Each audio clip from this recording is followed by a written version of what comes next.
Another thing too, our dues are now due. So when you log on to the website, you'll see a prompt for paying them. You can go ahead and pay them at that time. And so our speakers tonight need no introduction, but we're going to introduce them anyway. So Darcia, I'm going to turn it over to her and let her introduce our folks. Hey guys, John tells me he's going to introduce himself. And I'm sad to report that I let you all down by not finding out rare and interesting facts. So I will never be the host of Jeopardy. I think I knew that already, but it's definitely come home to settle. So Emily, wave at everybody. She's waving, y'all, online. She's waving at you. And John is going to come and talk to us about being wild about birds. And as you know, they are purveyors of all things birdy and wildlifey at Wild Birds Unlimited. And also they like birds and other, natural things. So John, come talk to us.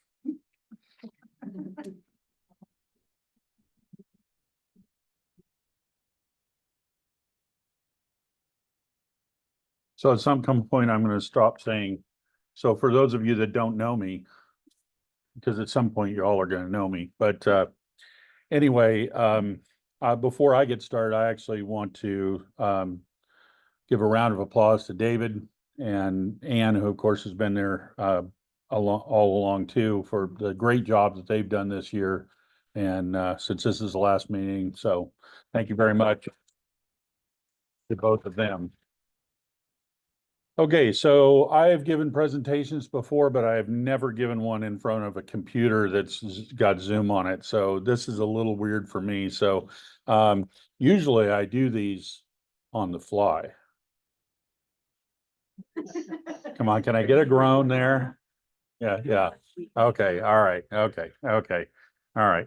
Well, anyway, my name is John Summer, and I am the general manager of Wild Birds Unlimited, and I am accompanied tonight by Emily Flora, who is my assistant manager at the store. And of course, we're both master naturalists, and I think this is our second real year. And then we had our net year, and then this is the end of our second real year. So anyway, we love being part of Master Naturalists, and I will have the honor and huge responsibility of being your president next year, and hope I can fill David's shoes in that regard. So we're going to talk a little bit tonight about birds. I'm going to tell you a little bit how I got into it. First of all, I will let you know that since I am not used to doing presentations in front of cameras and on computers, I built this PowerPoint presentation this afternoon, and I have no idea if it's how good it's going to be, or if it's going to work, or if it's going to take 10 minutes or 10 hours. So we'll see. But I started at work at Wild Birds Unlimited 20 years ago, this coming February. So I'm just short of 20 years ago. It was a happenstance that I met the owner, Jim Allen, there in the parking lot of the store one day. We got to talking actually about bicycles of all things, and that led to my working there part-time until 2011, when I took a short hiatus, and then came back in 2012, started working part-time then, and started being the floor manager about 2013, I guess. And then in 2020, just the time that COVID hit, I ended up becoming the general manager because Jim, our owner, went out with cancer. He was diagnosed with stage 4 cancer just at the time that COVID hit. And so we have, and then Emily had worked for us, and then thank God she came back and worked with me again after that happened, and I needed help. So anyway, that's a little bit about us. How many know what a spark bird is? 2, 3? Okay. Well, a spark bird is the first bird that you notice that gets your interest, and kind of gets you started on your birding journey. So what's what's the first bird that you could say that you remember seeing or that sparked your interest in birding? If you are interested in birding, you may not be, but what's the first bird memory that you really have? The eastern bluebird. Eastern bluebird, okay. Cardinals, Chicken. chickens? That's a different birding journey altogether. So, hawks, okay, all right. Well, I can share that. I share the hawks. The first bird I really remember was probably about 10 years old, and I was my dad went to visit somebody who lived out in the woods, and I saw a pileated woodpecker up in the tree, and I I thought, wow, that's cool. What is that? And that's about all I thought about it. But a few years later, I started, I had a long commute. I lived in California, a long commute. It was about 35 miles. And I did it back and forth every other day. I was a firefighter. And so I had 24-hour shifts. So I'd drive to work one day and back home the next. And it was lonely country road, so to speak. And we had hawks out there. And I did that for 6 years. And I started paying attention to the hawks. And I would see the hawks in the same places all the time. I started calling them my hawks. Where are my hawks? I started looking for them. It gave me something to do in my during my commute, was looking for my hawks. And a few years later, I was at a camp with my son when he was going to camp. I was a adult counselor, chaperone, whatever they call it. And I saw my first red-winged blackbird. And I just looked at that and I went, that is amazing. Now, I don't remember seeing a lot of red-winged blackbirds when I was a kid on the West Coast, but if you stop to think about it, I know they're some people consider them to be trash birds here in Arkansas, but they're a stark blackbird with the beautiful red and yellow bands on their wings. And so that's very pretty if you stop and think about it that way. So I saw that. And so slowly but surely, I kind of developed an interest in birds. I didn't really know anything about birds to speak of, though, when I started Wild Birds Unlimited in 2005. And so I'm actually not on the right slide. See, I told you I'm not used to doing this. Okay, so we're not using arrow keys. So hold on. Excuse us while we have technical difficulty.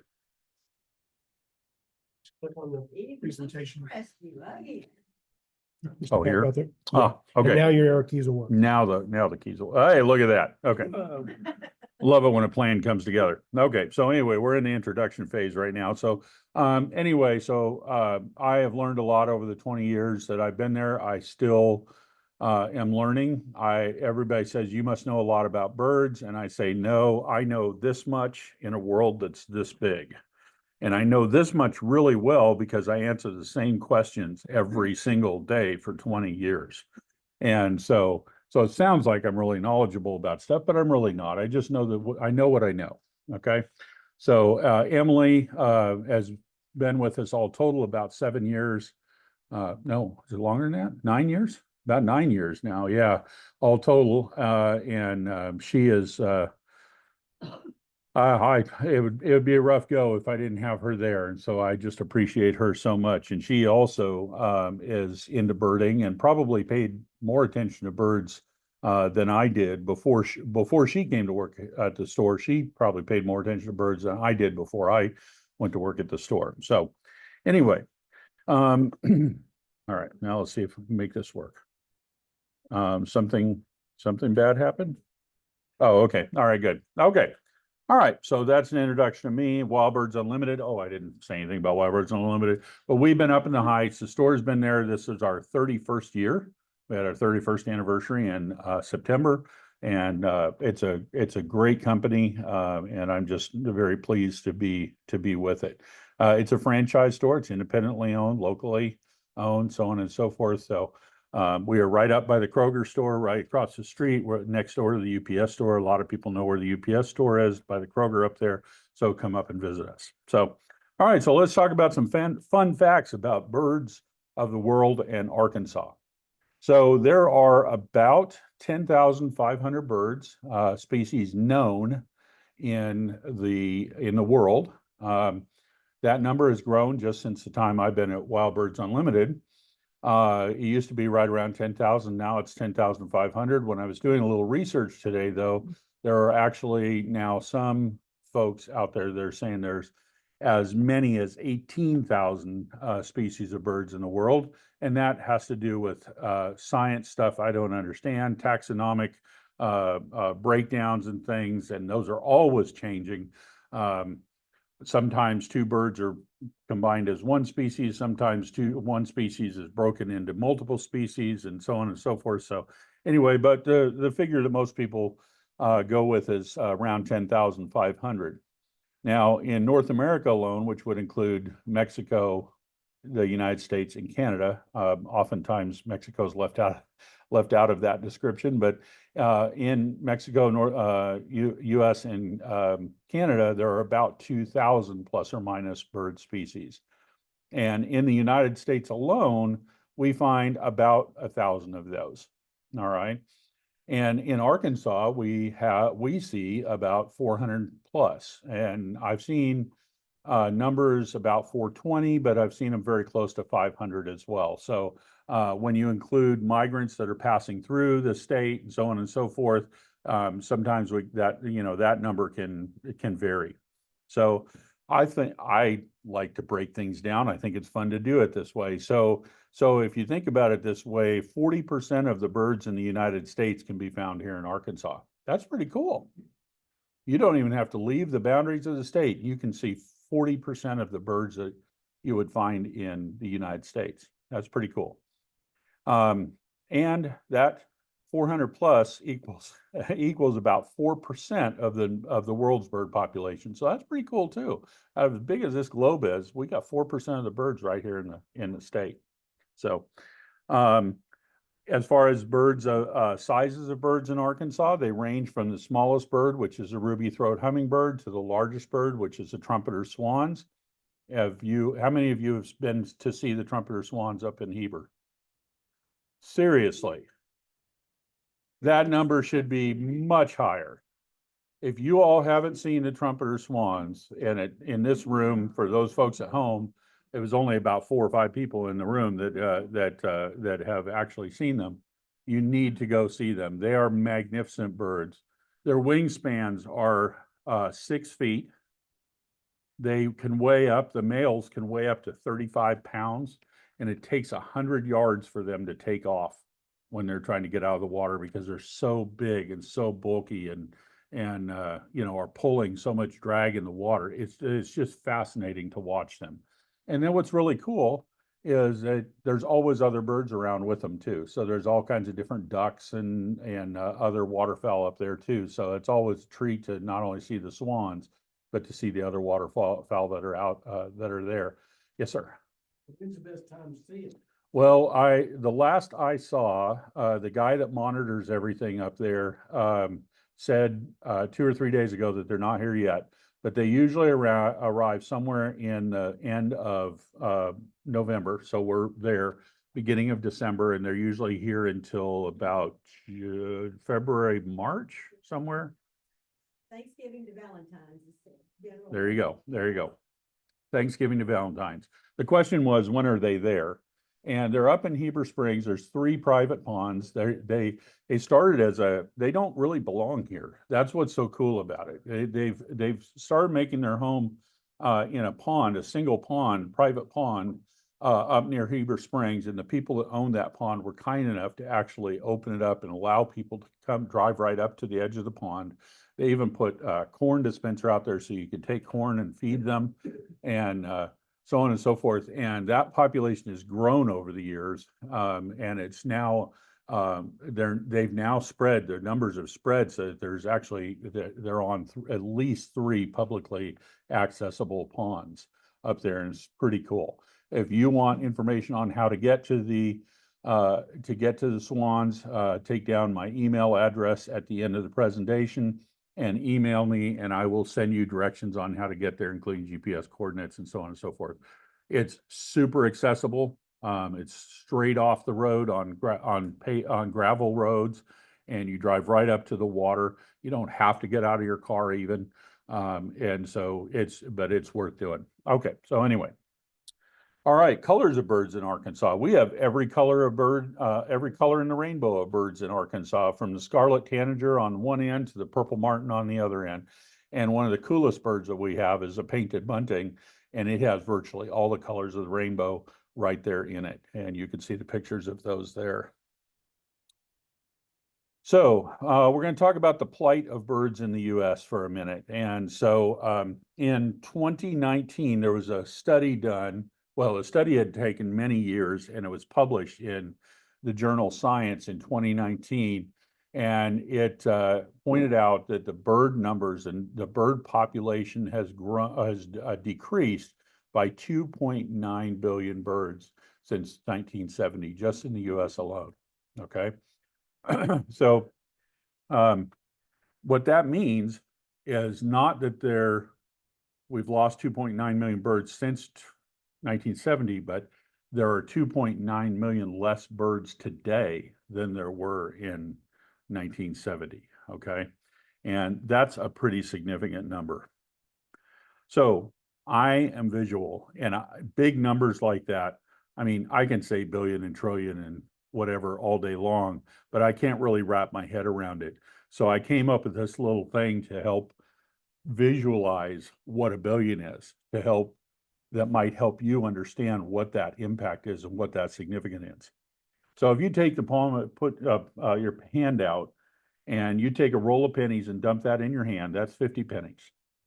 Take a second roll of pennies and dump that in your hand, you now have 100 pennies in your hand. Okay. So if you multiply that 100, now remember, these pennies are birds. Okay. You multiply that 100 times 100, you have 10,000. That's a lot of pennies, right? That's 100 handfuls of pennies.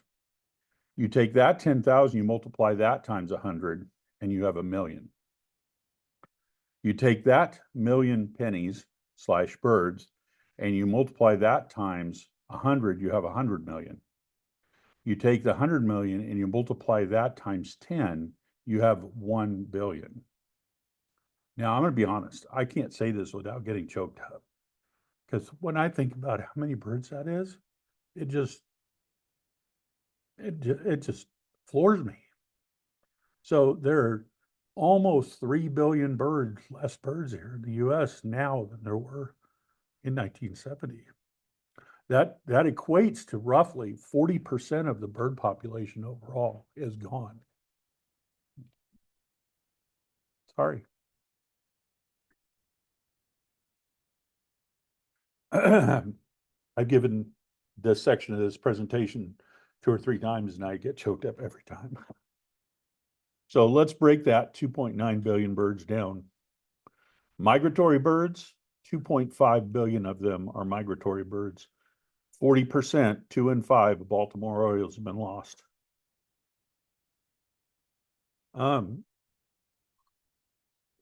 So sorry.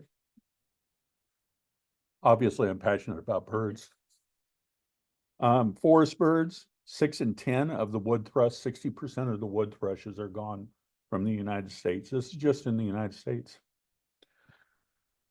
Boreal forest birds. Boreal forest is up in North United States and Canada. They are a huge indicator for bird health in North America. Excuse me 1 second.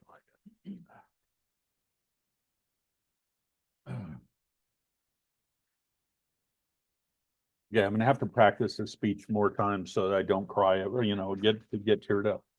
Okay, so a boreal forest, 500 million birds lost since 1970. 33, a full third of the population is gone, including 9 out of 10 evening grosbeaks.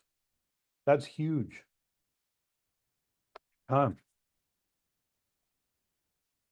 Aerial insectivores, which are like the purple martins and bluebirds, 40% of their population is gone. So those numbers are just huge. All right. So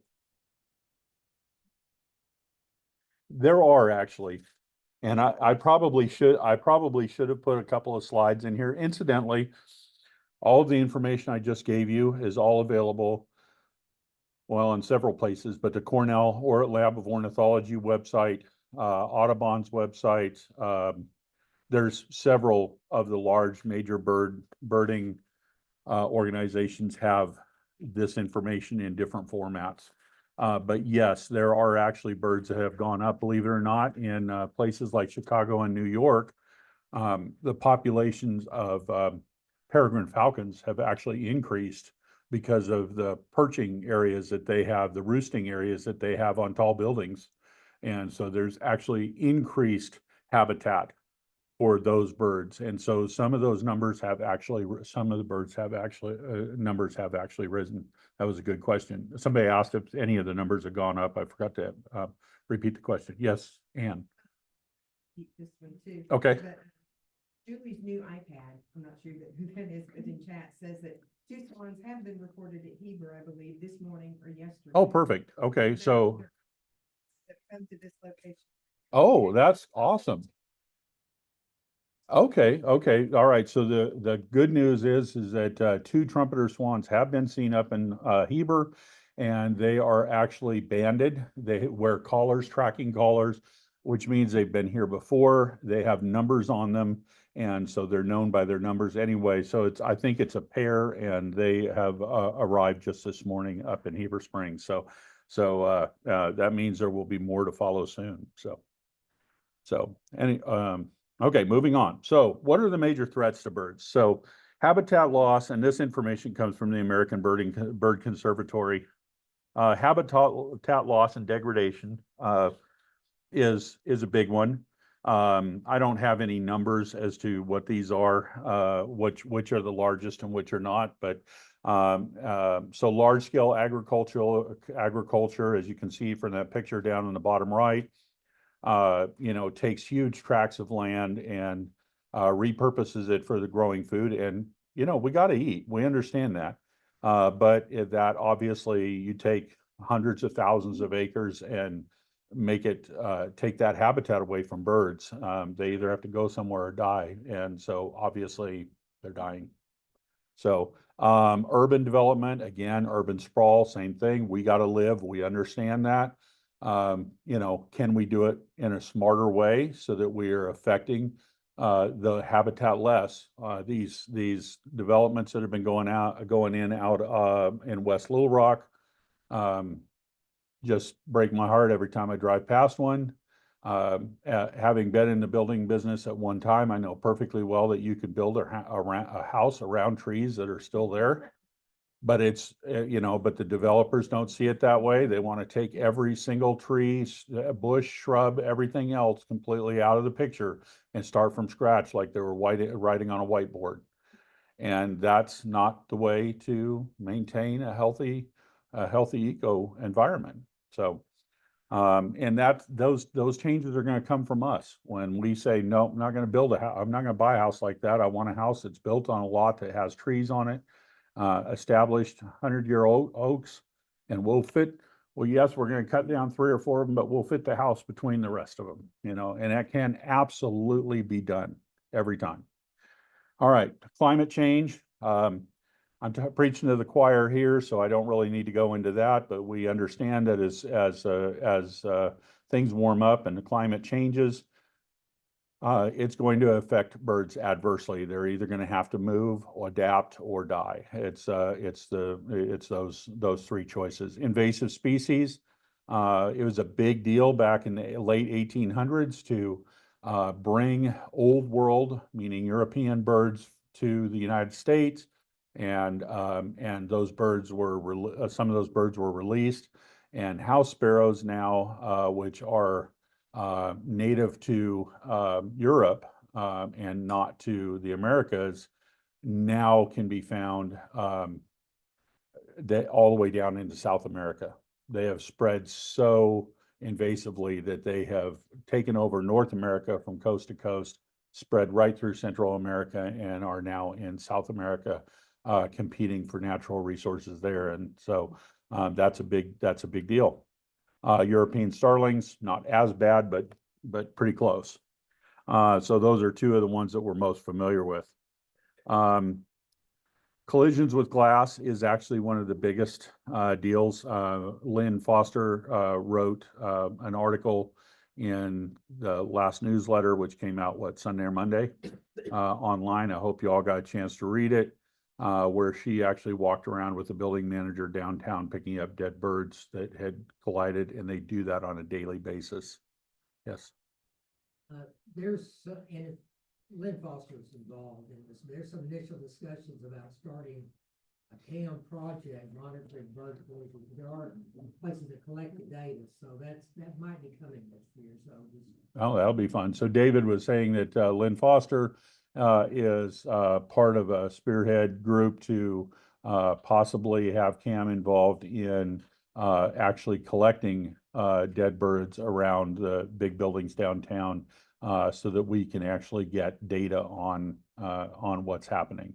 And it is pretty sad. I mean, we don't really realize this, but there are literally, and I don't know this is so much true in Little Rock, but it is certainly true in bigger cities that have bigger buildings. They have staff that do nothing but walk around the building all day picking up dead birds. And it's terrible. Birds at night, another thing that Lynn Foster is working on is trying to get a lights out campaign going. Windows, commercial windows that are lit up at night disorient the birds. The vast majority, I can't tell you the percentage, but vast majority of birds that migrate actually migrate at night. And there's a really cool website. I didn't think to bring you the information, but it tracks bird migrations by radar. And it gives you live data on what's happening on every day on the bird migrations, and can give you numbers of birds that are migrating. But anyway, they migrate at night, and so when they see lit up windows, to them it's like daylight or sunlight, and so they end up flying into those windows and dying. During the daytime, reflective windows they think they can pass through something. You can kind of see the picture of the tall buildings there, and down in the bottom left corner as well. That's a residential building, because this is an issue with residences as well. But the reflective energy saving elements of the windows, they're reflective. That's how they're energy saving. And as a result of that, birds see that and they think that they can either fly through it, or in some cases they see reflections of themselves, and they think it's particularly true in nesting season. They think it's a competitor moving in on their territory when they're seeing themselves in the window, and so they go after it and they strike that window, trying to chase off that other bird, and end up dying as a result of that. A lot of birds will live after striking a window, but there are plenty of scientists that think that probably a lot of those birds end up flying off and then dying later from neurological problems from having struck the window. You and I might think of that as concussions on a football field, and how it has, the effects may not be seen right then, but they can be seen later. Collisions with glass. Oh, I'm sorry, did that. Homes, same thing. Energy efficient glass is a big problem. There are things you can do. There are very simple things you can do. There's a website called Acopian Bird Savers. It's a great site. You can make your own anti-collision devices out of parachute cord that you get at Lowe's or Home Depot. Super simple to make, easy to put up, very inexpensive. You can do it yourself, and they work very well. And what it is it's just parachute cords. They have a cord that goes vertically across the top, horizontally across the top, and then every 4 1/4, I don't know why 4 1/4, 4 I think would work. Is it less than 4 inches? Okay. So essentially roughly every 4 inches, you have a string that hangs just straight down, and hangs loose on the bottom. They're not tied off at the bottom. And vertical lines are not something that birds are typically accustomed to going through. I'm sorry, I'm looking at the camera because I'm hoping people can see this. But anyway, and so birds want to travel this way, not this way, and so that they tend to veer off. And so that's super. And again, that's free. I'm not trying to pitch anything. That's free. You can buy them pre-made from their website, but you can they give you all the instructions for making them yourself and give you several different examples. And you know what? They look really good too. Hanging outside your window, they're not, what's the word I'm looking for? Yeah, they're not obstructive. I mean, they look good. Yes, Karen. Benches in particular love to come and hang on them while they're waiting to get their turn. Well, there you go. Bench feeder. I've had as many as 4 benches hanging on my bird. Okay. cage. All right. Karen said that she has the bird savers hanging up on her windows, and the birds will actually come and land on them and hang on them while they're waiting to use the feeder. So that's cool too. That gives you a close up to the window, close up to the birds. Emily. Question or just to throw this out. Someone came in the store, it was at our book club the other night, and I cannot for the life remember who it was, but they just gone out to the new, Pinnacle Visitor Center. And they said something to them, you know, cause it's a pretty tall, just glass. Yeah. Whatever, about bird feeding. And they were like, yeah, I mean, they just kind of acted like, no, that's just not something we thought about.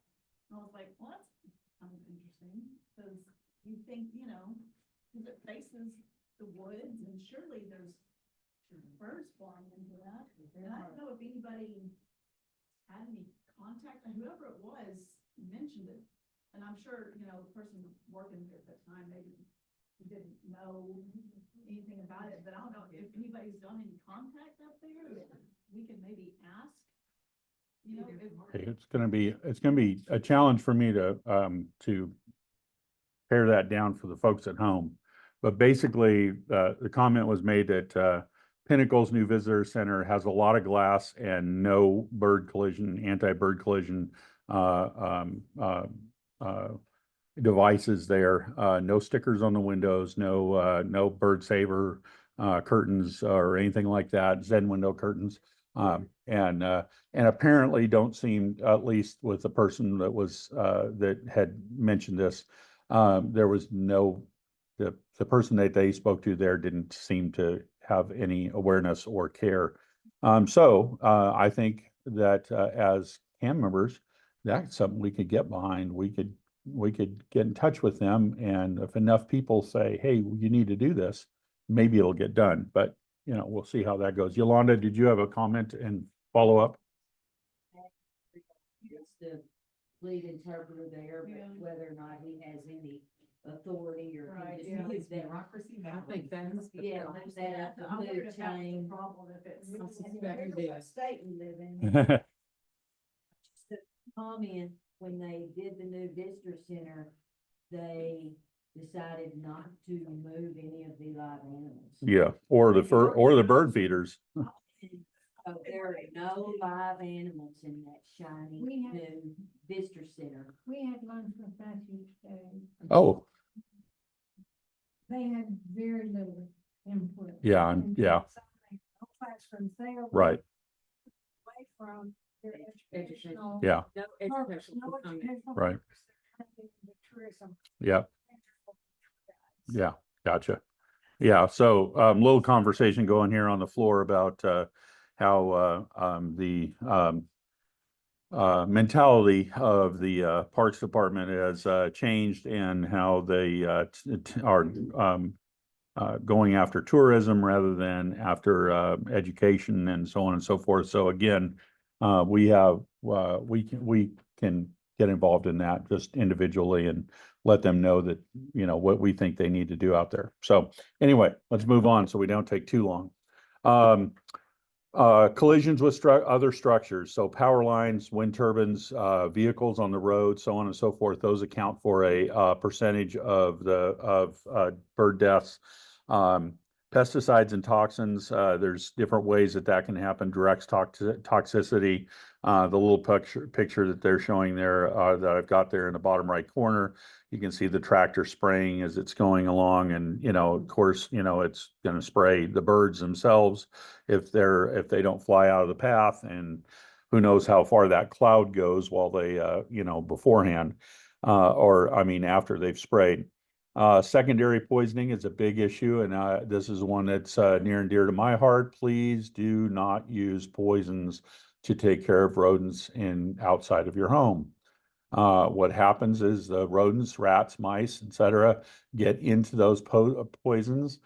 They then eventually become affected by them and are basically dazed and confused, walking around outside, not knowing where they're going. They're not hiding in the shadows. Owls, in particular, and hawks in daytime and so on and so forth, see those. They think they're easy prey. They go and pick them up. They literally get secondary toxicity from the animals that they've gotten, and they can die from that as well. Raptor Rehab of Central Arkansas, he could tell you a lot of stories about that happening, because he gets animals like that that end up going to their vet, and there's nothing that they can, in many cases, there's nothing they can do for them but euthanize them. So, and then of course, loss of food sources just from the poisons, taking care of insecticides and herbicides and things like that that are killing off the food sources, be it insects or berries or what other food sources the birds might have had otherwise. So those are the major threats to birds. So how can we help? The big question: how can we help? That's what we do here at Master Naturalists. We help. We help our environment. We help keep the natural state natural. So this list, I don't think I put a credit on it, but I think this came from either Audubon or Cornell. But this is the 7 simple actions to help birds. The first thing we can do is make windows safer. Did I even mention cats? The picture, but no. I didn't end up putting it on the list. Okay, so I'm sorry about that. House cats are actually a huge, I think next to window collisions, house cats are the second biggest threat to wild birds, if not the other way around. They may be the biggest threat, and window collisions are the second biggest. Cats are first. Okay, yeah, I'm getting some comments from the gallery here. Cats are first, window collisions are the second. And so cats are a huge one. I don't know how I managed to forget putting that in the list. Okay, so make windows safer day and night. Use shades in your windows at night, to keep light from going out. And you can use stickers, the Ecopian Bird Savers. Now, when I say stickers, and this isn't a sales pitch for us, but you can get them at our store, but you can get them other places too. They make a couple of different kinds of decals you can put on the outsides of your windows. They're static cling, no glue, okay? And they work in one of 2 different ways. The first one reflects ultraviolet light. Birds see on 4 light spectrums where we only see on 3. And so to you and I, it kind of looks like if somebody had etched something on the glass with, a sandblaster etched something on the glass. That's kind of what it looks like to you and I, but to the birds, it shines up bright blue. And so that causes them to go, whoa, and veer off and move away. Now you have to put a few of them out. You can't just put one in the middle of a window and call it good. You got to put a few out there. But they work well. The downside to those is that because they are affected by UV light, they do actually need to be replaced on occasion. I think the manufacturer, actually suggests yearly. I don't know if it needs to be done that often, but they do need to replaced on occasion. The other type is a holographic plastic. And so again, they're virtually clear to you and me. And they come in all sorts of really cool designs. And I've got dragons on my window. But anyway, and what they do is they've got little different patterns, almost as if they were stained glass, and each of them has a bit of a hologram to it. And so as the light is hitting it, it's kind of flashing, if you will, especially as the bird is moving towards it. Just their angle towards it is actually causing the flashing in their eyes. And again, that they want to avoid that, so they veer off to avoid that. There are others. We have a holographic tape. It's not truly a tape. It's a ribbon that's got a holographic design, and that can be hung up, and again, it blows in the wind and flashes light. So anyway, make your windows safer. Keep your cats indoors. Indoor cats apparently live longer, healthier lives, according to statistics. I don't know where that came from, but apparently they do. You can ask your neighbors if they have cats that are outside. Ask them if they would mind putting a collar on them that has a bell.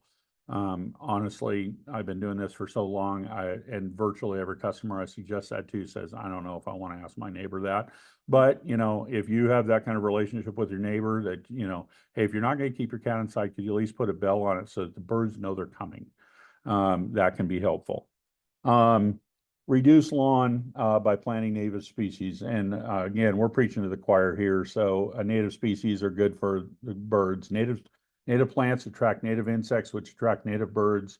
Native birds are part of the pollinator and seed spreading mechanism of nature, and so on and so forth. So it's just good practice, period. Avoid pesticides, same reasons. Drink coffee that's good for the birds. Now that seems funny, but most coffee is grown in plantations where they have gone through and cut down all the trees and planted the coffee beans.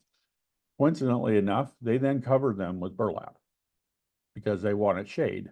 You've all heard of shade-grown coffee. Okay, so, but there are companies out there. Thanksgiving brand coffee, I think, is one of them. What was the one we carried, Emily? Birds and Beans. Birds and Beans is another one. There are 2 or 3 brands out there that are certified by the Smithsonian. Yes, are the United States Smithsonian people. I don't know how they got into certifying bird safe stuff, but they did. And so there are plantations that are certified bird friendly, coffee plantations, and they've actually now branched out into chocolate. Same thing. And these are usually small family owned plantations where the coffee plants are grown under the natural shade of trees, and so on and so forth. And same with the cacao or cocoa plants, and so on and so forth. And so it's good to support. Honestly, we sold Birds and Beans coffee. It didn't sell well at the store, but it was really good coffee. I can tell you that. So we don't sell any longer, but you can certainly find it in other places. Protect our planet from plastics. Again, preaching to the choir here. We all know that plastics are just a bad thing. If you don't believe it, just go down to Foosh Creek. And then watch birds and share what you see. I know that sounds silly. That doesn't seem like it's helping much, but the more you share your passion with other people and the things that you learn with other people, the more likely they are to get involved. Because, you know, this is kind of a weird story, but I went to Hawaii in 2000. I took 6 or 8 Boy Scouts to Maui for 2 weeks for camp. The boys worked hard, they sold candy, did what they had to do, earn the money for a trip to Hawaii. So I took me and another leader took a bunch of boys to Hawaii. We were there for 2 weeks. Stayed at camp, attended camp for the first week. Second week, we were on our own. We had the camp to ourselves. We just stayed at the camp. We did whatever we wanted. Never looked at a bird. Wasn't on my radar. 6 years later, after I'd started work at Wild Birds Unlimited, I went back to Maui and for a trip, and that's all I wanted to do. All I wanted to do was go see birds. And so so it just may not be on their radar, but you start sharing that with them. They may get excited too. Oh, look at that red-winged blackbird. Isn't that cool with the red and yellow stripes and this and that? Enthusiasm is contagious. All right. I think that's it. Thank you from myself and Emily. Come visit us at the store if you want to. We'd love to have you. My email address is down there at the bottom, wbulittlerock@live.com. And I have no idea how we are on time. Okay, I can take some questions, and I was going to maybe talk about winter bird feeding if you guys have time, or if we have time. If we don't, that's fine too. Okay. Steve's saying, yeah, thumbs up, go for it. Okay, so first, any questions about what we've talked about? And do you have any questions in the chat? No? Okay, all right, great. Okay, so winter bird feeding. So I don't have a presentation for this, but bottom line is, if you go to our website, which is littlerock.wbu.com, again, that's littlerock.wbu.com. That will take you to our website page, and there is a page on there that I wrote a few years. It's called Fatten Them Up, Keep Them Warm. So birds will, on an extremely cold day, birds will burn up to 10% of their body weight just overnight, keeping warm. Birds do not eat because for the reasons that we do. They do not have taste buds like we do. Their olfactory systems are completely different than ours are. They have some sense of taste, and as science progresses, we're learning more and more about that. But when I started in the business 20 years ago, we said birds don't taste. Now we know they do. Some birds can smell really, really well. We've always known that. Think of vultures. Vultures can have a very highly defined sense of smell to find, their food sources and stuff. But songbirds in general don't have a great sense of taste. And what they do is they eat to live, which is something I could stand to do instead of living to eat. And so they actually, again, unlike me, they like high fat, high protein foods. That is what is best for them. And so during the wintertime, the number one thing that you can do is provide high quality, high fat, high protein foods. Now, those foods can include, when we're talking about seed, sunflower hearts or black oil sunflower, but think of it this way: when a bird has to crack a sunflower seed, he's expending energy to get to the nut inside. Where if you are giving them sunflower hearts, they're just getting those calories, those needed calories straight in. Okay, and so sunflower, black oil sunflower hearts, peanuts are one of the two things that I call the best kept secrets in bird feeding. Birds love peanuts. I hate the whole thing with where people do these sentences, one word sentences. But if I was ever going to do one, it would be birds, period, love, period, peanuts, period. Because they absolutely love peanuts. There are a couple of, when we're talking about birds, feeder birds, there are a couple of basic types. The first one is a perching bird. If you think of a cardinal, he perches like this. He finds a limb or something and he perches like this, okay, grabs onto it like this. Then there are clinging birds. And if you think of woodpeckers that are going up the side of a tree, they cling on this way. So it's horizontally or vertically. Perching birds and clinging birds is what we call this. The vast majority of peanut feeders out there that are made for peanuts that don't have shells, which is, again, that's the preferred type of peanut for most birds. Most birds will not crack the shells on whole peanuts. Only a few will. So most birds prefer the ones that are outside of a shell. But most peanut feeders, for some reason that I have not been able to figure out in 20 years, don't have perches on them. But I have watched cardinals, which are not very comfortable being a clinging bird, get on my peanut feeder and cling like this so that they can get to the peanuts that are in the peanut feeder. And my peanut feeder always empties before my other feeders. Now it is a little smaller, but it empties faster than any of them. And I have peanuts in my seed mixture. So there's already peanuts in there with the sunflower hearts. And yet my feeder that has just peanuts in it always empties fastest. The birds love them. So birds love peanuts. So high fat, high protein foods like sunflower hearts and peanuts are awesome. Okay. When it comes to goldfinches, which are starting to come into town now, the traditional food is what is commonly referred to as thistle seed. We try not to call it thistle seed because that gives people the idea that it's going to grow a noxious weed below their feeders. If the seeds fall on the ground, they don't do that. It is not truly thistle. It is called thistle seed because the seed resembles a thistle. Okay. A thistle seed rather, and it resembles it. And that's why it got the nickname thistle, but it's actually the seed of a daisy that was originally from Africa and is grown in I never say this right, Myanmar, Burma and other places over in Indonesia, and Asia. And, it's grown there, and because it's imported into the country, it's sterilized before it's brought in the country. So it's not gonna grow, it's not even gonna grow those daisies, doggone it. But it is high in oil. However, it's probably 75% waste because they crack that shell, those little tiny rice-like little shells. They crack that, take the meat out of it. So you can imagine how small the meat is, discard the shell and eat the meat. And so, so we, over the last 10 years, maybe even longer than that. Well, 2008, there was a Niger shortage. And, oh, by the way, Niger is the trade name for thistle seed. So you'll hear me refer to it as Niger instead of thistle.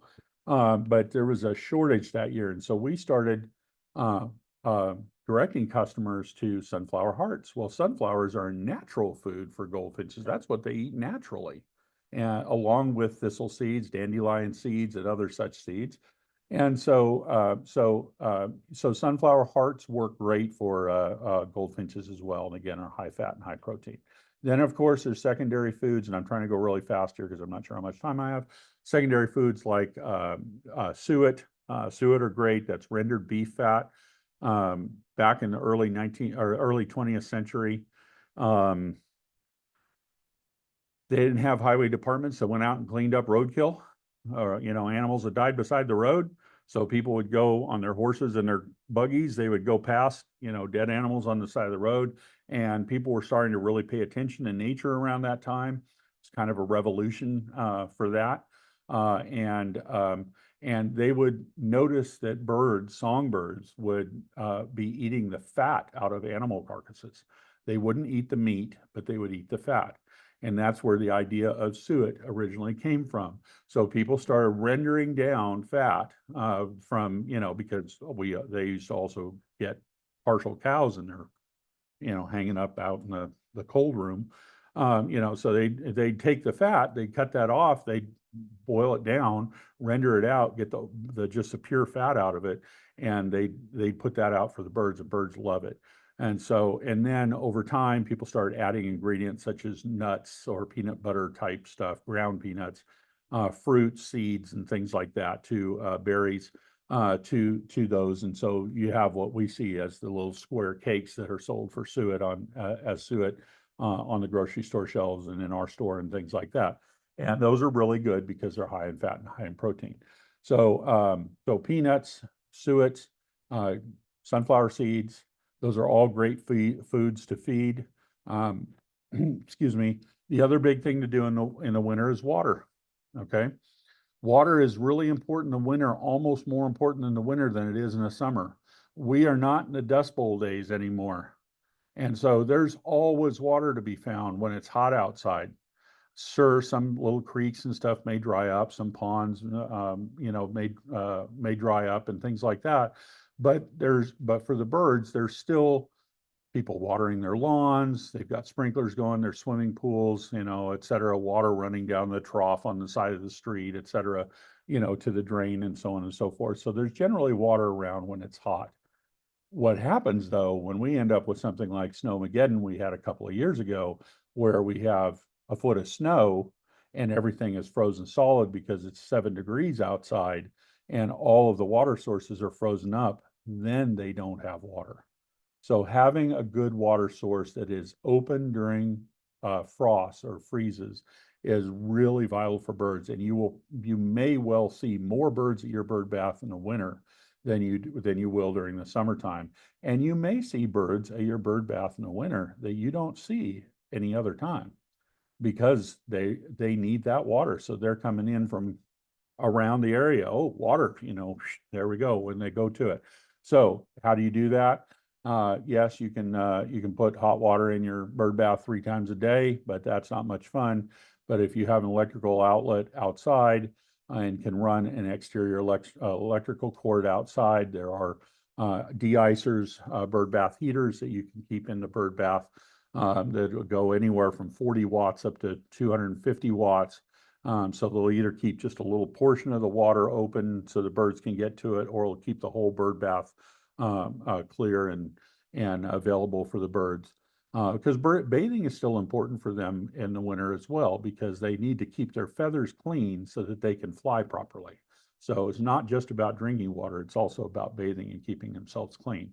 So those are my big wintertime tips.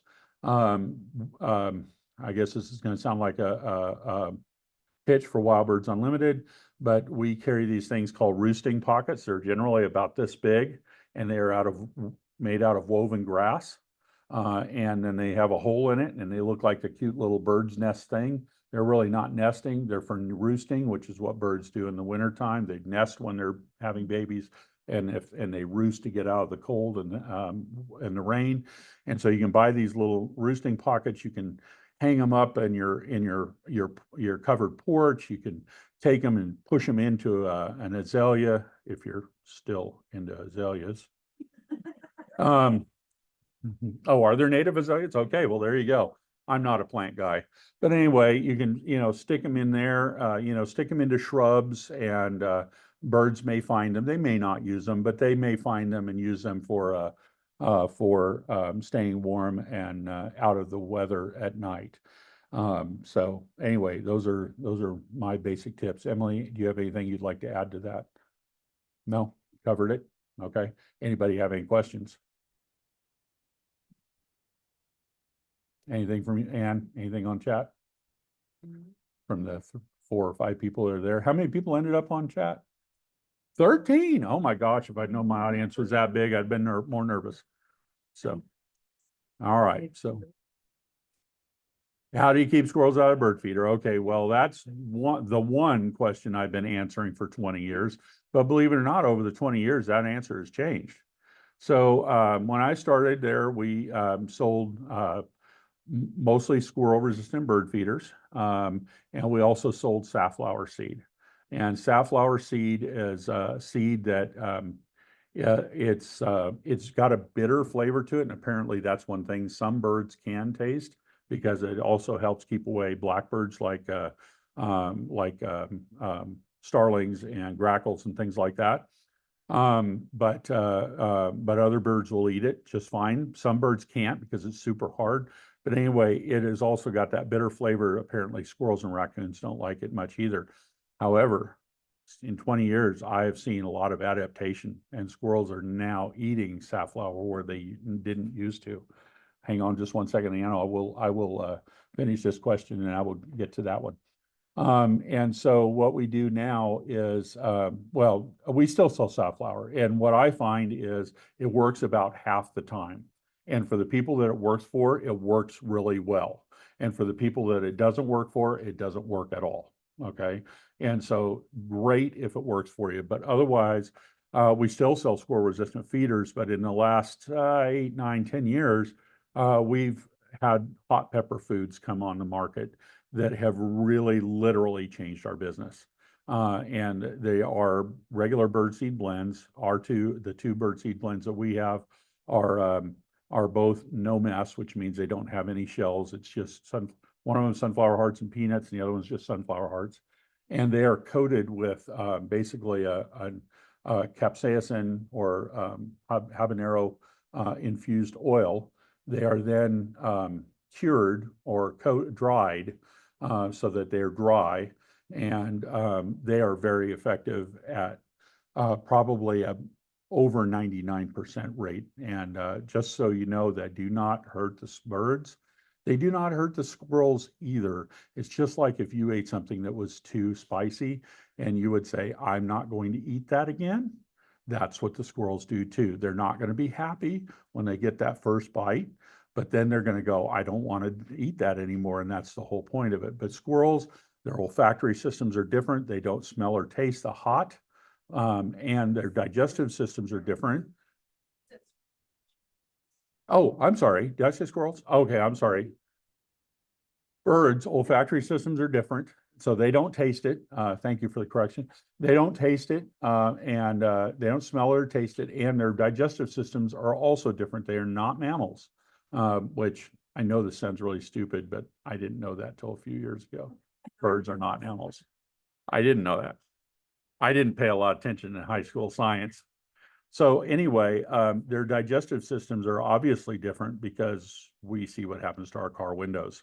And so they're not bothered by eating it either. Some people are very concerned about that. It will not bother them. In fact, birds eat the seeds out of peppers from the fields. And peppers and seeds are one of the hottest components of a pepper. And so not a problem, okay? There's also do-it-yourself stuff. There's oils you can buy. We sell them at the store, but there's oil you can buy that you can coat your own seed if you so choose. It's not nearly as much fun because it's sticky and it makes your feeder a mess and this and that and the other. Cayenne pepper does not work. It is not near hot enough, not at all near hot enough.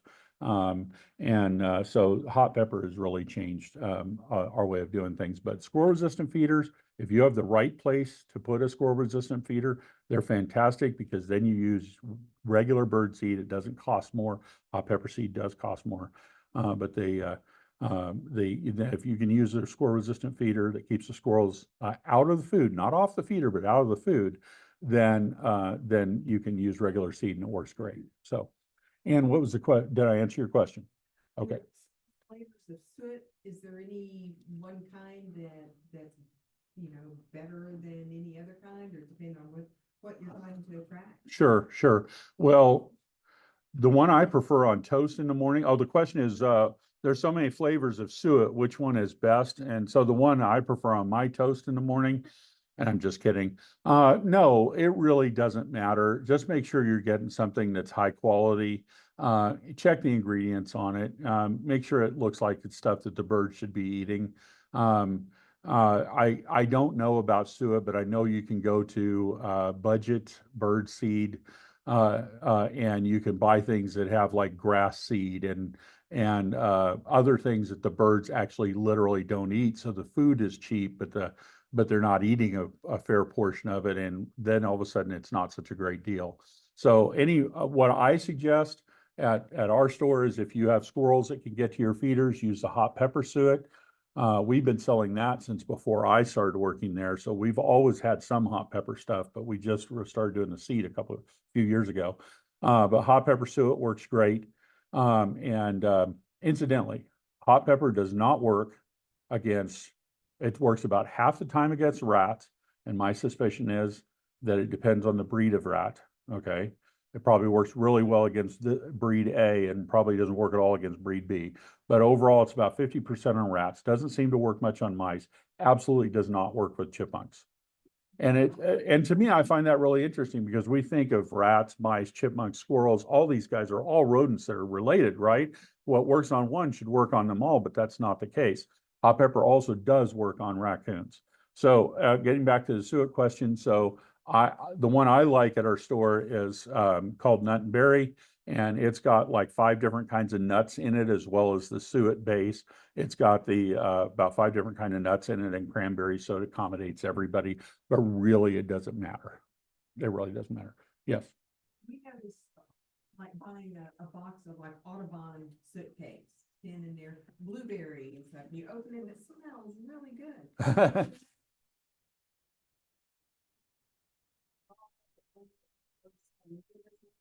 You get some more, and they're all over it. It's like no quality control. Okay. After I started working for it, it's like, oh, look, this feeder's got Audubon's name on it. Apparently Audubon will put their name on it. They don't- Yeah. they So don't they'll put their name. So my guess is it's cheap and. yes. Yes, I would concur with that. So the question was, we seem to buy suet one time and it has an Audubon name on it and it seems to smell really good and the birds love it. We buy the next batch and it doesn't, it doesn't have any smell to it and the birds don't eat it. We buy more later, it smells good and the birds like it, so on and so forth. And yes, that's just probably a quality control issue. Emily's answer to that question was absolutely right. And that is, as much as we love Audubon will the word I want to use, I probably shouldn't because it's probably not politically correct, but they will sell their name to anybody. So when you see Audubon bird feeders, Audubon brand bird feeders and things like that, don't for a minute go, oh, Audubon says this is a good feeder. No, Audubon doesn't. Audubon just says, hey, you give us X number of $1,000 and you put our name on a bird feeder. They don't really care. And honestly, most of the Audubon brand stuff is not very good quality. So it's very unfortunate because it reflects on them, but anyway. Okay, I think we need to wrap things up. People are putting their coats on here, so that's a sign. So any final quick questions or just thank you? Okay, thank you very much. I appreciate you all.